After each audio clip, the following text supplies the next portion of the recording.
দুই বেকার বন্ধু টিসিএস বিল্ডিং এর সামনে দাঁড়িয়ে কি নিয়ে আলোচনা করতে পারে? বলছি ভাই, এই বিল্ডিংটা যদি আমি কিনি তাহলে কত কি পড়তে পারে একটু বলবি? অ্যাপ্রক্সিমেটলি ওই ধরে নাও দাদা 100 থেকে 110 কোটি এরকমই পড়বে। কি বিজনেস করা যেতে পারে বলতো?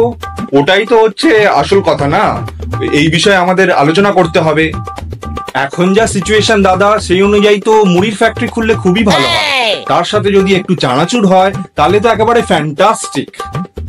ওরে বাবা, তাহলে তো মারাত্মক ব্যাপার হয়ে যাবে।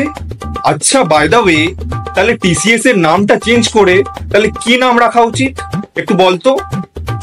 টক চানাচুর সার্ভিসেস নামটা রাখলে খুবই ভালো হয়, একদম দারুণ ব্যাপার। আর উইপ্রোর ক্ষেত্রে আমরা যে মুড়িটা বানাবো সেটা তো একদম প্রো লেভেলের বানাতে হবে, মানে একদম লাইট ওয়েট। তাহলে উইপ্রোর ক্ষেত্রে যে নামটা উই মুড়ি প্রো, আরে বাবা, এ তো একেবারে দারুণ নাম, ফ্যান্টাস্টিক, খুবই পছন্দ হয়েছে এই নামটা। আর অফিসের সামনে তো চপ পেঁয়াজের দোকান তো লাগাতেই হবে না? একদম একদম একদম ঠিক ঠিক ঠিক। আচ্ছা, মেন ব্রাঞ্চটা কোথায় খুলবো বলতো? একটু সাজেশন দে, কোথায় খোলা উচিত?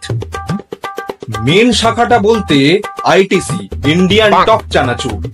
না না না, দাঁড়াও, ইন্ডিয়ান না করে আমরা যদি ইন্টারন্যাশনাল করি তাহলে কেমন দাঁড়াবে? ব্রিলিয়ান্ট আইডিয়া, একদম বাইরে পাঠাবো। জেফ বেজসকে আমি আমার কোম্পানিতে ওকে সিও বানাবো, ওকে আমি টক ডাল চানাচুর খাওয়াবো।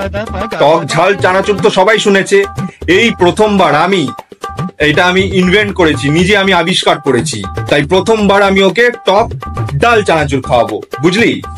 দারুণ দারুণ দারুণ দারুণ দারুণ ব্যাপার।